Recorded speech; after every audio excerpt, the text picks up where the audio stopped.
વિદ્યાર્થી મિત્રો, આ વિડીયોની અંદર આપણે 77/210 દશાંશ સ્વરૂપ શાંત છે કે અનંત ચેક કરીશું અને જો શાંત હોય તો તેને આપણે P/Q ફોર્મમાં ફેરવીશું. ઓકે, તો સૌથી પહેલાં Q બરાબર શું લઈશું? તો છેદમાં જે હોય તે છેદમાં છે 210, તો 210 એ P/Qના ફોર્મમાં છે. 210ના નાના ભાગ પાડીએ. 2 થી શરૂ કરી શકાશે, 5, 3,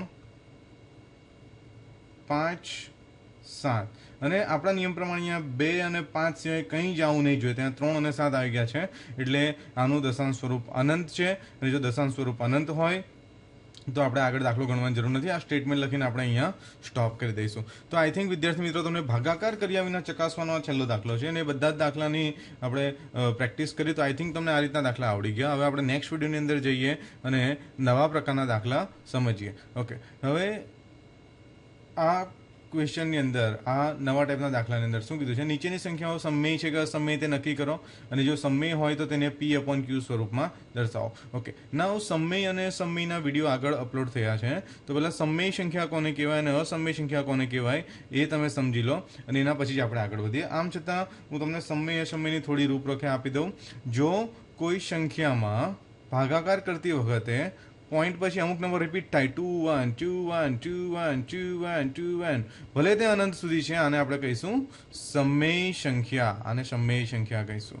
ઓકે, જો દશાંશ સ્વરૂપ શાંત હોય 0.12 આવો જવાબ આવ્યો તો આને પણ આપણે સમમેય સંખ્યા કહીશું. તો અસમમેય કોને કહીશું? કે જે અનંત સુધી જાય છે અને ગમે તેમ જાય છે, 1 2 3 5 6 9 1 9 9 9 2 9 5 9, રાઈટ? એમાં કોઈ વસ્તુ રિપીટ નથી થતી. જો રિપીટ થતું હોય ને અનંત હોય તો પણ સમય કહેવાશે. અનંત હોય અને અલગ અલગ નંબર આવે, રિપીટ ના થતું હોય તેને આપણે અસમમેય સંખ્યા કહીશું. ઓકે, હવે આમાં પહેલો જે ક્વેશ્ચન છે તેણે આપ્યો છે 0.32. એકચ્યુઅલી 0.32 ક્વેશ્ચન અહીંયા લખેલો હોવો જોઈએ, તો 0.32 આ પહેલું સ્ટેપ છે. હવે આ જે બાર બનાવ્યો છે, ઉપર લીટી છે, તે 2 ની ઉપર લીટી છે. What does it mean? એનો મતલબ શું થાય છે કે આ જે સંખ્યા છે ને તે કંઈક આવી છે, 0.322222 આગળ જાય છે, 2 2 2 2 આગળ સુધી જયા કરે છે, રાઈટ? જેના પર લીટી દોરી હોય એ નંબર અનંત સુધી રિપીટ થાય છે એવું એ ઇન્ડિકેટ કરે છે. ઓકે, તો અહીંયા આપણે આવી જઈએ. તો આનો મતલબ એ થયો કે આ અનંત સુધી જાય છે. હવે તમને એમ થાય 3 વાર જ 2 કેમ લખો? 10 વાર લખવો હોય તો, અરે 10 વાર શું, 100 વાર લખવો હોય તો લખી શકાય, પણ 2 થી 3 વાર બતાવી દેવાનું, પછી ડોટ ડોટ કરીને લખી શકાય. સૌથી પહેલું સ્ટેપ આ જશે આ રીતના દાખલામાં. ધારો કે x બરાબર 0.32. તમારે ઇંગ્લિશ ઇગ્નોર કરવાનું છે, ઇંગ્લિશ મીડિયમ માટે છે. ઓકે, નાવ હવે બંને સાઈડને 10 થી ગુણાકાર કરવાનો. હવે બંને સાઈડને 10 થી ગુણાકાર જ કેમ કરવાનું મને ક્યાંથી ખબર પડી? તો આપણે ચેક કરવાનું કેટલા નંબર ઉપર લીટી છે. 1 નંબર પર લીટી છે તો 1, એના પછી લખવાનું 0 અને 10 થી બંને તરફ મલ્ટીપ્લાય કરવાનું. એટલે હું 10 થી મલ્ટીપ્લાય કરી રહ્યો છું, તો x ને 10 થી મલ્ટીપ્લાય કરશું તો 10x, અને આમાં મલ્ટીપ્લાય કરીને તો પોઈન્ટ એક સ્ટેપ જમણી બાજુ ખસી જાય. 10 થી મલ્ટીપ્લાય 100 થી મલ્ટીપ્લાય ખૂબ ઇઝી છે. એક મલ્ટીપ્લાયમાં જમણી બાજુ ખસવાનું અને ડિવાઈડમાં ડાબી બાજુ ખસવાનું. કેટલા સ્ટેપ? 1 ને 0 હોય એટલા, 1 પછી 0 હોય તેટલા સ્ટેપ ખસવાનો. શોર્ટકટ રીત છે ગુણાકાર કરવાની. તો અહીંયા 10 થી ગુણાકાર કરું છું તો પોઈન્ટ અહીંયાથી ખસકીને અહીંયા આવી જશે, 3 પછી જતો રહેશે, રાઈટ? તો અહીંયા હું લખું છું 0.3 પોઈન્ટ, અહીંયાથી પોઈન્ટ ખસીને અહીંયા જતો રહ્યો. હવે આ રૂલ છે, બંને તરફથી 1x માઇનસ કરવાનો. આ 10 થી ગુણવાનું એ નિયમ નથી, એ નિયમ છે પણ એ ચેન્જ થઈ શકે. 10 થી ગુણવાનું, અહીંયા 2 નંબર પર લીટી હોય તો 100 થી ગુણવાનું હોઈ શકે, કારણ કે 2 નંબર આવું હોતે તો હું 100 થી ગુણતે, કારણ કે 2 નંબર પર લીટી છે. તો ધેટ ચેન્જીસ, બટ અહીંયા 1x માઇનસ કરવાનો બધા દાખલામાં ફિક્સ આવશે. હવે 10x માંથી 1x માઇનસ કરવાનો અને આ બાજુ 0 નહીં લખ્યો તો ચાલે આગળ. આ 0 મેં આગળ નથી લખ્યો. ઓકે, અહીંયા 2 2 2 2 અનંત સુધી જાય છે, -x. તો 10x માંથી 1x જાય તો 9x, અને અહીંયા x ની વેલ્યુ મૂકી દઈએ. x ની વેલ્યુ અહીંયાથી લઈશું. હવે આ વેલ્યુ લેતી વખતે શું ધ્યાન રાખવાનું? કે પોઈન્ટની જે પોઈન્ટ આવો જોઈએ, જો અહીંયા હું લખી રહ્યો છું સાઈડ પર 3.2222 અને -0.3222. હવે અહીંયા તમારે ધ્યાન રાખવાનું કે અહીંયા જેટલા ડિજિટ લખો પોઈન્ટ પછી એટલા જ ડિજિટ અહીંયા લેવાના. 1 2 3 4, તો અહીંયા બી 1 2 3 4. એટલે આ એકચ્યુઅલી મારે 2 નહોતો લખવો જોઈએ, તો અહીંયા સુધી લખવાનું. ઓકે, આ 4 ડિજિટ છે તો અહીંયા બી 4 ડિજિટ અરેન્જ કરી દેવાના. ઓકે, હવે માઇનસ કરીએ. 2 માંથી 2 જાય 0, 2 માંથી 2 જાય 0, 2 માંથી 2 જાય 0, 2 માંથી 3 નહીં જાય, 3 ને કેન્સલ કરીને 2, અહીંયા 12, 12 માંથી 3 જાય 9 અને અહીંયા 2. હવે સાંભળો, આને કહેશું આપણે 2.9. આ 0 0 લખવાની જરૂર નથી. હવે તમને ક્વેશ્ચન થાય કેમ 0 0 લખવાની જરૂર નથી, તો હું તમને સાઈડ પર એ એક્સપ્લેન કરીને બતાવું. ફોર એક્ઝામ્પલ, તમે અહીંયા 2.9000 લખો છો, બરાબર છે. તમારે આ 0 0 લખવા છે. ઓકે, તો આનું તમે સિમ્પ્લિફાય કરો અને સાદું રૂપ આપો તો શું થશે?